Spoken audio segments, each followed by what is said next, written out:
got all of our pages ranking within a couple years. I leverage each supplier against each other, Service is what really matters with your supplier. It's a great deal for me, honestly. I'm literally paying half the cost.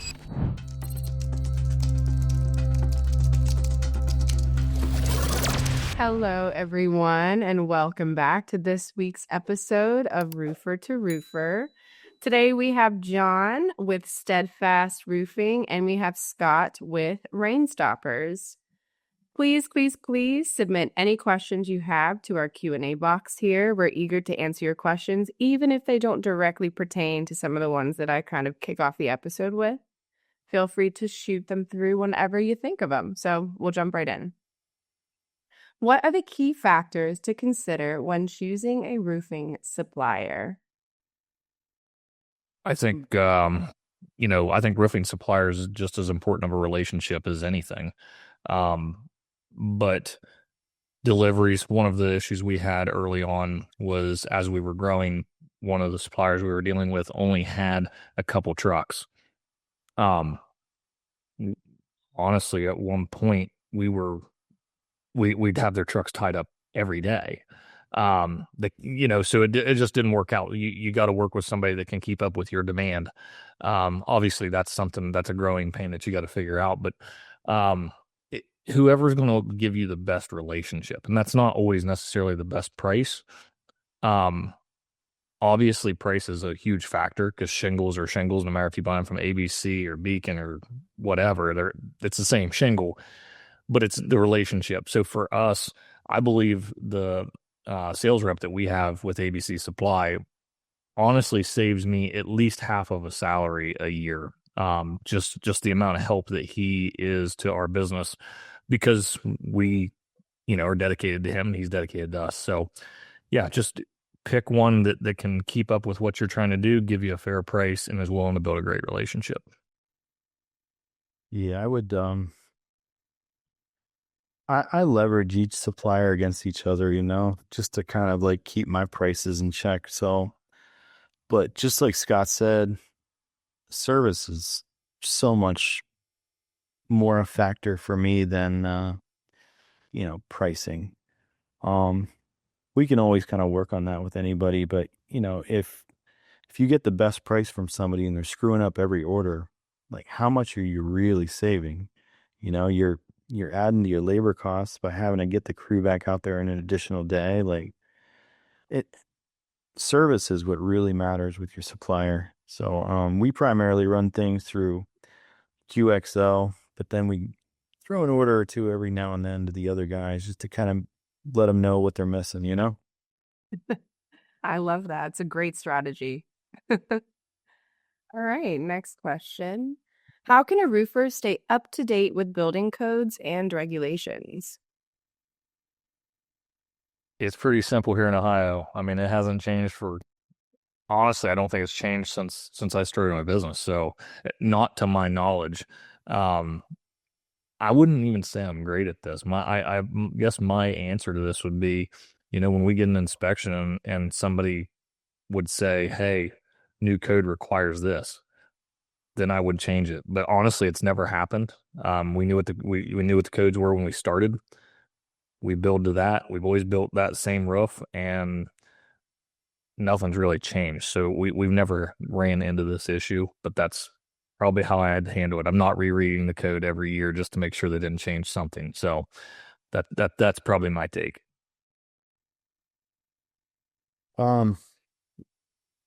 We get emails once we're licensed with, the state about code changes and things like that. So I mean, we keep up with things that way.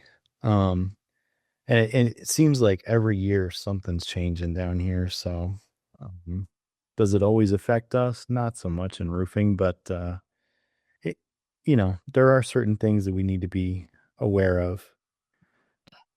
But Makes sense to me. What are the common mistakes roofers make when installing skylights? Letting the homeowner convince them to install them. That's like the number one mistake. They absolutely suck.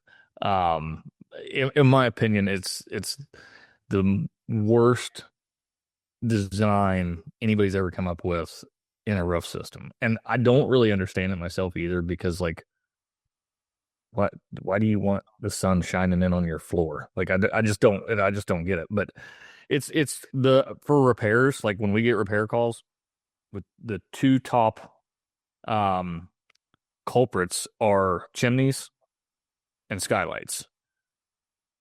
Chimneys probably less, and usually that's a very simple fix. But skylights, they can be a real bear. I mean, they can really cause problems for homeowners if they're not installed properly. But always get the if you're going to do skylights, just always get the matching flashing kit for the skylight. Don't try to make your own. Just get, Velux makes flashing kits for their skylights.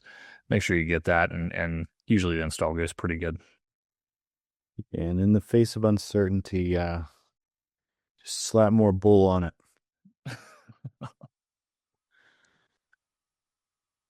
Can't fix it, caulk it.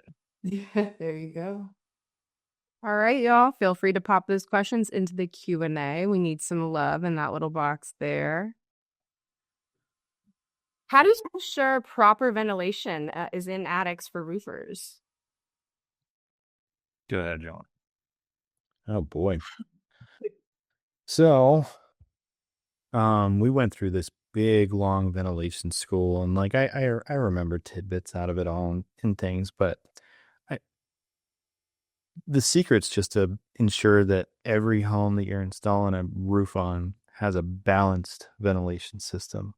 So if all their soffits are all clogged up and things, and no air can even get in, like, number one, you need to point that out and address that.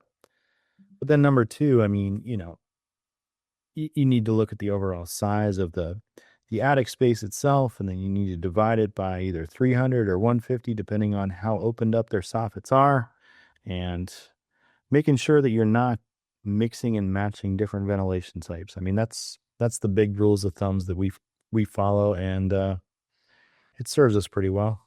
But do we get it like perfect every time? Probably not, but we do better than most people. Here's how roofers make it home for dinner every single night without losing a single sale, even when they're one-man shows. Automate your communication with ProLine, the only communication-first CRM for roofers. Because when you fix your communication, you'll sell more jobs. Your weekends will smell more like sunscreen and backyard barbecues than that crappy gas station coffee. And all you got to do is ask these roofers. Before we had about 200% growth, and I attribute that to incorporating ProLine. But just with one automation, I was able to get 25 Google reviews. It's been absolutely insane how quickly we were able to grow. Now, ProLine's not going to win the beauty pageant, but it will save your Saturday. Now, back to the show. Scott, what you got? Yeah, no, I like it. Background. We don't do a lot. What's that? You like my new background? Dude, I love that thing, man. You look fantastic. Allie needs I actually we copied you, so yeah. we couldn't be the scrub of the group. So Allie gets to be the scrub of the group now. But anyway, no. So I agree. The big thing we've run into in years past is really not that we didn't install enough ventilation or have proper ventilation. It's that the home, the attic insulation has clogged the soffits, and the soffits aren't allowing intake. You have to have intake and exhaust to have a vent.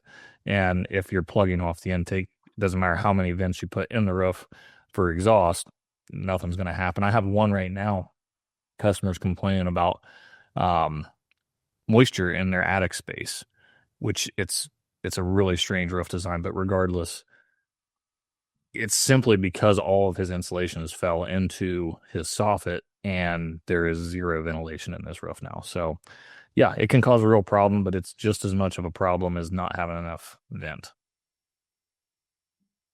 So one thing that we've run into from time to time, though, as well, is, I've had reps miss inspecting the attic, which has really kind of like nipped us in the bud, because some customers down here have like spray foam insulation and things on the underside of their decking, and if you're not getting up there and making sure that, you know, that attic isn't closed off like that, you can really run into some issues. So Sure.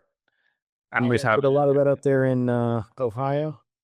yeah, Allie's having some technical difficulties, so we're gonna carry on the two of us here in a minute. I think we can get into some wild stuff now. So, uh, let's do this instead for a minute. What have you been into today, John? Oh boy. I think you already know, but I was out recording content to post on, basically, YouTube is the second most used search engine, like, overall, right behind Google. So if you have video content related to the cities that you service, you're going to be found in more places than just Google, right? You'll get found on YouTube. So my day was literally spent being a talking head in front of a camera today. So Nice. Yeah, That's and what I was- YouTube is tied to Google, correct? yeah, I mean, they're all owned by Alphabet, the parent company. So Yeah. they play well with one another.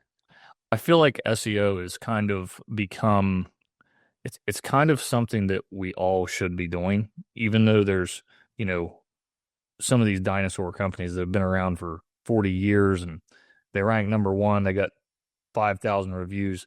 But at the same time, I mean, if we're not steadily working at SEO, we're really falling behind if you're trying to build a long lasting company, because at some point you will rank if you work hard enough at it, and just put the effort in.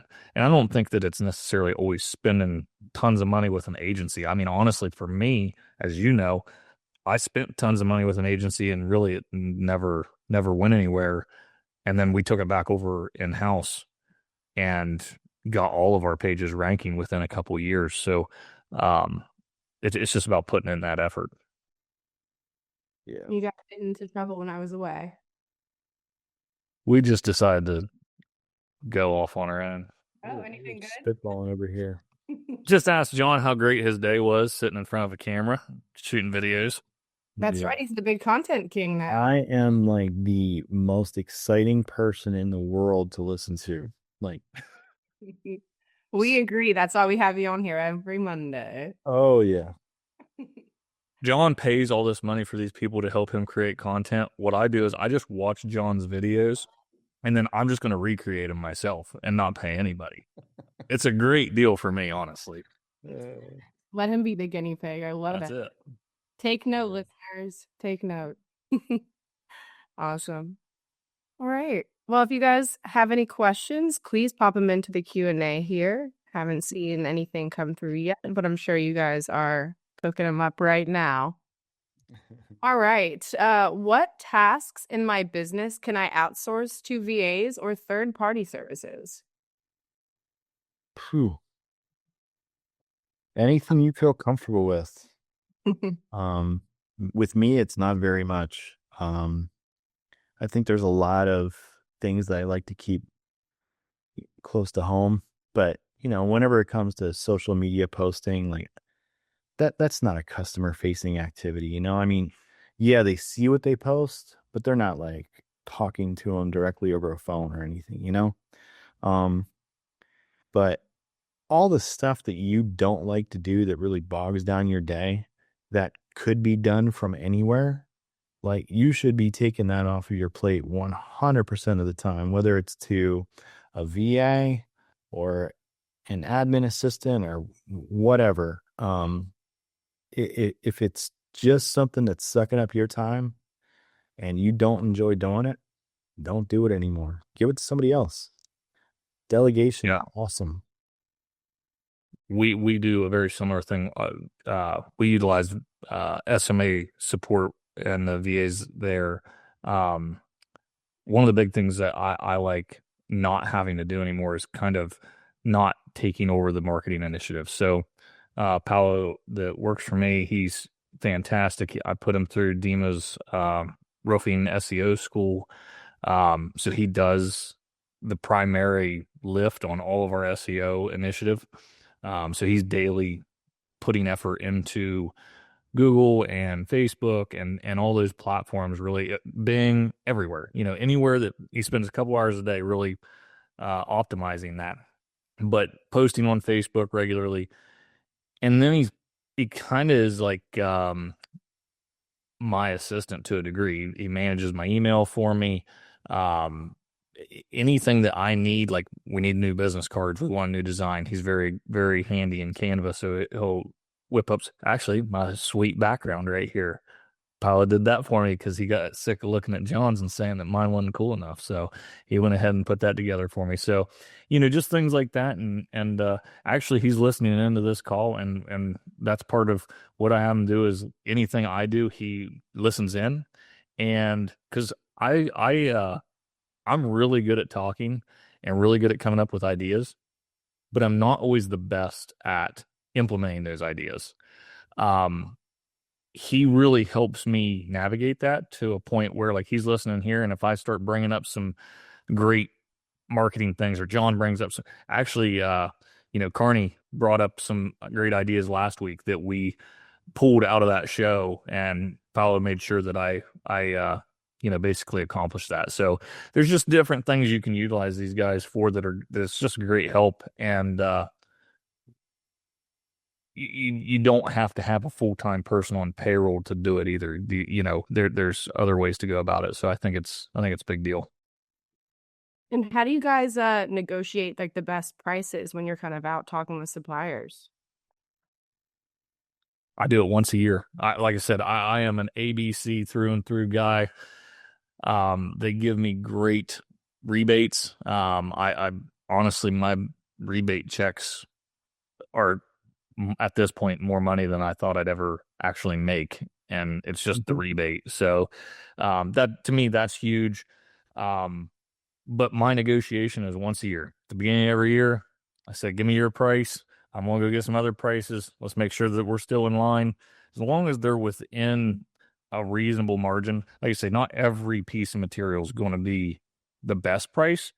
But if when I'm buying the total package of a roof off of them, I am within 1% or 2%, I'm just rolling on. So you do a lot of bulk ordering though too, man. Why don't we talk about that a little bit? Yeah, that's like you and I both do a good bit of bulk ordering.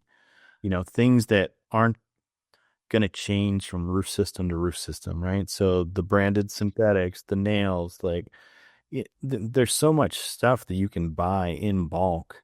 I actually just bought a pallet of solar attic fans because we sell solar attic fans as upgrades. Yep. Like, there's so many ways that you can get competitive. You got to get creative sometimes to get competitive. But I mean, whenever you can buy a roll of synthetic for $40 and it's thicker than the stuff that you're buying, from your supplier, where's the downside? Like, and it's custom branded with your logo on it. You're installing a better product for a lesser price. They feel like their money's going further. And on top of that, like, you're staying more competitive and winning more jobs because you're able to come back with a more competitive price point, right? I'm literally paying half the cost for my ring shank nails and like my roofing nails because I don't buy them through a supplier. I'm literally half of what I would be paying through a supplier by buying that stuff in bulk. Yeah, I'll tell you what we do, John, just to follow up on that point though. So early in the year, we started buying bulk last year. We did it for tax purposes. We thought, oh, hell, let's buy a semi-load of material. We can burn 50 G's and we got a little bit of tax write-off right at the end of the year. We can carry that in the next year and defer, which is a great idea always. But early this year, we had bulk material at a very low price. So we edited our quote templates to pass that savings on to our customers. Well, we won a ton of work early in the year because I'm buying synthetic for $34 a roll. I'm buying ice and water shield for like $38 a roll. My competitors are paying $100 a roll for each of those. It adds up fast. Ridge vent, we're literally like 30% what we normally pay for ridge vent. It's I buy everything other than the shingles and the cap. I buy everything for the roof, drip edge, everything. But what's great is, yes, I have to invest that cash, right? So I do have a big expense out of pocket that I need to recoup. I also have warehousing expense. I do have a building that I have to warehouse this material in that does cost money. But it gave me a head start early in the year because I was able to sell more at the same profit margin.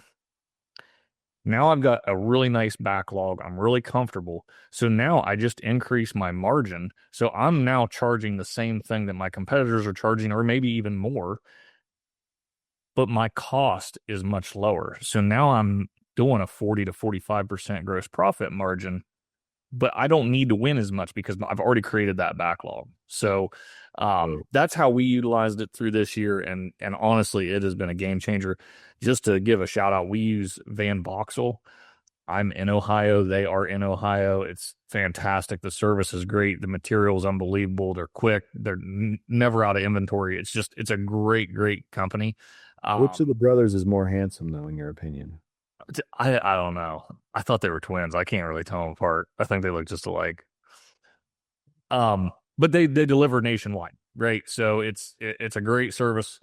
Like I say, I'm buying custom synthetic. I don't know what it is now because I haven't bought it for a couple months, but I was buying it for $34 a roll, and it's better than all of the name brand stuff that everybody's buying, and they're paying $100 to $120 a roll. Yeah. You get it less than I am. I don't get it from Van Boxel yet. Well, that's why. See, you're screwing up. Yeah. Call Van Boxel. Keyword. What else you got for us, Allie? I've got a whole list here. Let's see. How can you negotiate the best prices with suppliers to reduce costs? We already did that one, girl. Have we? We did. My bad. We're going to skip that one. Perfect. For next week, perhaps. Let's see. How can you ensure your personal safety when you're on a roof alone? Tie your ladder off. That might sound dumb, but I have been stranded on a roof with no cell phone signal for an extended period of time and did decide to take the jump. So, out here, you're in the country. There's not a lot of options sometimes. So to me, that's a huge one. Not just that. I mean, getting on and off the roof's the most dangerous part. So tie your ladder off. They've got a new tool I've seen. I don't know if that's the catch-all. Yeah, I was going to talk about that, man. No, are you talking about the one that clips onto your ladder? The jaw. Yeah. I want to get some of those. They're sweet. You have them? I've seen 20 videos on them. No, I don't have one, but they're pretty sweet. He's an expert.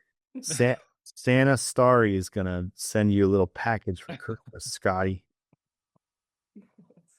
But yeah, that's it. I think that's one of the most dangerous places on the roof is just getting on and off that ladder. If it slips, you're done. Yeah. I mean, I follow the OSHA guideline for all safety. But I don't know. I mean, just know your limits, really. I mean, the moment that you feel that you're so comfortable, doing this and that is the moment that something's going to happen, never take your situation or your experience for granted. Doesn't matter if you've been on 10,000 roofs. They're not all the same. And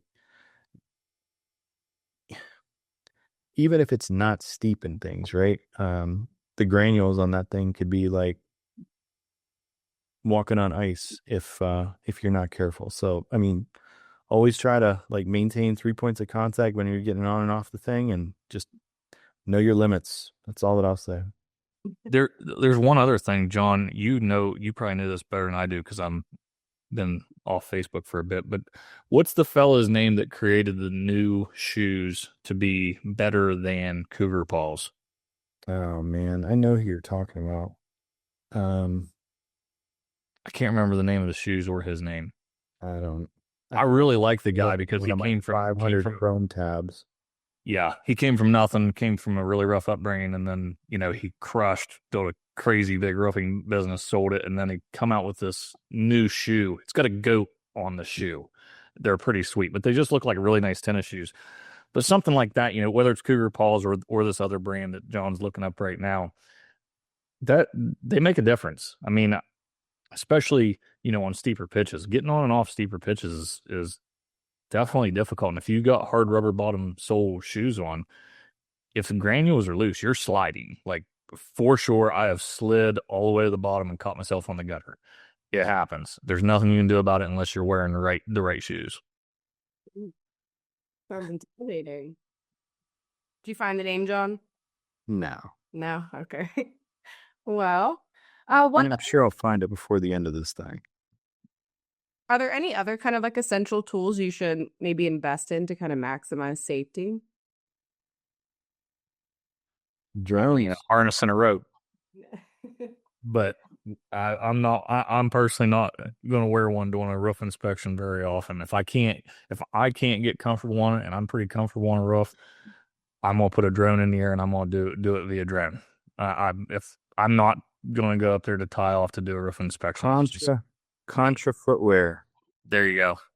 All right, sponsor Rain Stoppers or Steadfast. We need you out here. No, I mean, big thing you can, like everybody can do at this point, is utilize technology. Use drones. You can get anything and everything you need, like without really even needing to get on the roof. I mean, you're going to need to get at least close enough to it to verify the pitch and things, and you still need to hop up in the attic to see, what kind of plywood is underneath the roof covering or what kind of decking is under the roof covering and things. But you can get pretty much everything you need from a drone and, getting close to a roof. You don't really even need to get on them anymore if you don't want to or you don't feel comfortable to. I mean, honestly, I could see the industry kind of shifting that way for sure. I don't know. Scott, what do you think about drones, man? I think a lot of it's already shifted. I mean, that up here, it's a lot different than down where you're at. Yep. Primarily, houses have the majority of houses have steeper roofs up here. Yeah. Florida, most of them are lower slope, 3, 4, 5 on 12. So I see tons of people flying drones, and drones today. I mean, Eagle View's got one now that is part of their technology, but you put it in the air, it literally measures the roof for you, gives you everything you need. It'll identify wind damage, it'll identify hail damage. I mean, it literally does a true inspection, probably better than human. It would be my guess. I haven't used it, so I can't verify that, but knowing Eagle View and the technology that they've always provided, I bet it's better than human can do, and you don't have to step foot on the roof. Well, I am not seeing any answers or questions rather coming through this Q&A here. So I think we might end today's episode just a little bit early. Thank you all for our listeners who came to join today, and we'll see you back next week at 4:30 for next week's Roofer to Roofer episode. Thanks, Scott. Thanks. Yeah. See you guys.